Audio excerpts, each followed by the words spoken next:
Persinger claims that he can induce these delusions in healthy test subjects by overstimulating their temporal lobes. He does this by generating electromagnetic fields in their brains.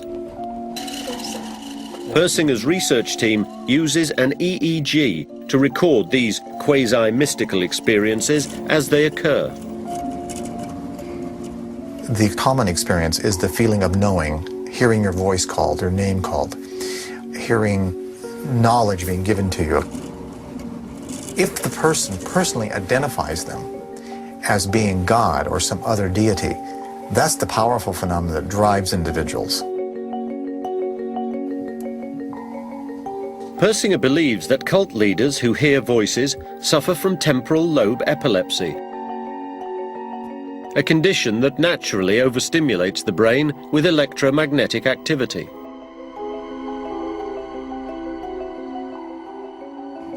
There is a distribution of cult leaders which are convinced that they are doing this by cosmic consent, and almost invariably they have to proselytize. They have to spread the word. Shoko Asahara preached Armageddon. Another delusional cult leader, Adolfo Constanzo, claimed that the voices of gods urged him to sacrifice humans. April 1989, Matamoros, Mexico, near the US border. Police exhumed 13 mutilated bodies. One of the victims was an American university student, Mark Kilroy. His brain had been removed and his legs cut off. Other bodies showed signs of torture. Many had been decapitated.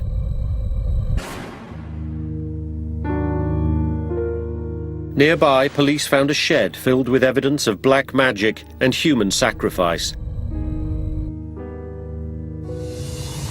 Inside, Mark Kilroy's brain was found stewing in a cauldron called an ngunga.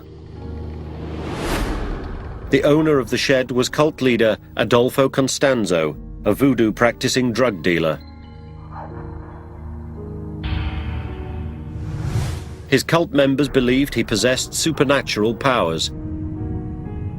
They helped him commit cold-blooded murder.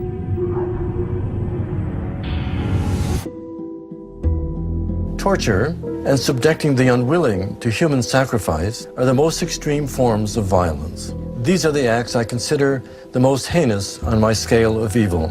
But before I can place Constanzo on my scale, I must look at his entire life. Adolfo Constanzo was born in Miami in 1962. His Cuban mother was a priestess of the African religion Palo Mayombe. She believed that Constanzo was a chosen one, destined for greatness in the world of evil, and she groomed him for this future. As a child, Constanzo was taught to torture and kill animals. He was praised for exhibiting no remorse. At the age of 21, Constanzo took possession of an nganga, which was filled with a brew made from sacrificed animals.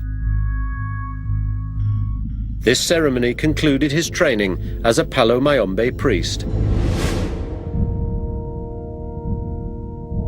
Learning almost nothing but black magic and animal sacrifice since birth, it is clear that Constanzo's environment played a key role in who he would become. Raised by his mother to believe that he was destined for greatness, Constanzo developed megalomania. Desensitized to inflicting pain and confident in his own supernatural abilities, Constanzo had all the elements of a deadly cult leader. In 1984, Constanzo set up shop as a Palo Mayombe priest in Mexico City. He quickly gained a following by performing ritualistic cleansings and telling fortunes. He became a trusted advisor to wealthy drug kingpins, advising them when it was safe to move their product. They were unaware that Constanzo was secretly bribing the police for this information. The drug dealer's profits were increasing, and Constanzo was perceived to have supernatural powers. The dealers treated him with reverence, believing he was a godlike protector. Some became students of his black magic religion and demonstrated their devotion by obeying his every command, even turning over partial control of their drug cartels. Constanzo grew rich and powerful, and quickly became more than a priest for hire. He led his devoted followers into the world of human sacrifice.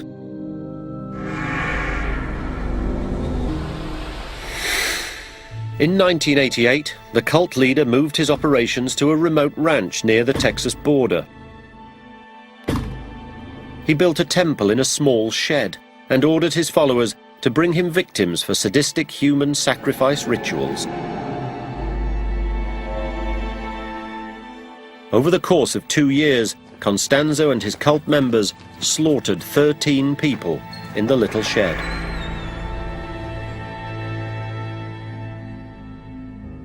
They targeted the poor and petty criminals, whose disappearances went largely unnoticed. But when they snatched Mark Kilroy, an American student whose family had powerful political connections, everything changed. The media picked up on Kilroy's disappearance. When police found his body on Constanzo's ranch, they also uncovered details of the twisted cult. The FBI joined in the search today for leaders of a drug-smuggling cult that slaughtered at least 13 people in a Mexican border town. Police cornered Constanzo in Mexico City, but a member killed him before he could be arrested. Adolfo Constanzo did not simply commit murder. He compelled his followers to bring him victims to use in human sacrifice. The ritualized torture and the degree to which Constanzo enjoyed inflicting pain on his victims before killing them correspond in my scale of evil as some of the most heinous of crimes. For this reason, Adolfo Constanzo scores a 22 on my scale. This is the highest category on the scale.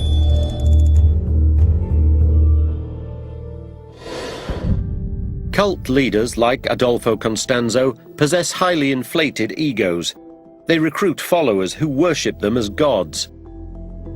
Is this narcissism linked to their violence?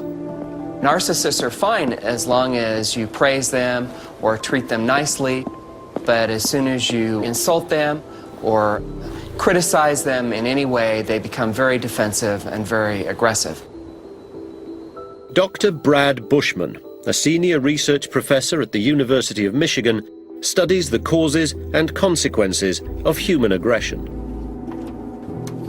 The sense of entitlement can be dangerous when you think you're better than other people. To test his theory, Bushman conducted an experiment to find out how narcissists react when they are insulted.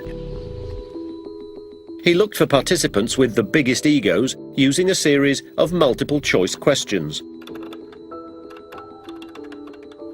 Participants are forced to choose between one of two responses. For example, if I ruled the world, it would be a better place, versus the thought of ruling the world frightens the hell out of me. Once Bushman identified the narcissists, Just want to come in and have a seat over here. he asked them to write an essay. They were told that their essays would be marked by someone they could not see.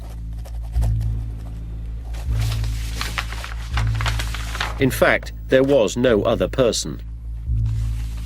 The essays were assigned a grade. The experimenter then flips a coin. If it's a head, the experimenter writes an A on the paper along with the comment, great essay.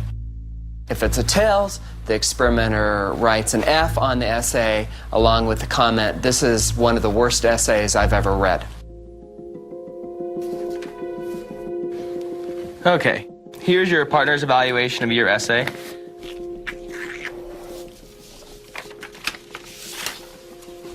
To explore how narcissists reacted to a failing mark compared to how a control group reacted, Bushman afforded all those participants who received poor marks the opportunity to confront the person they believed had scored their exam. You can't give people guns or knives or even boxing gloves. So in our studies, what we do is they have a chance to blast their partner with loud noise through a pair of headphones.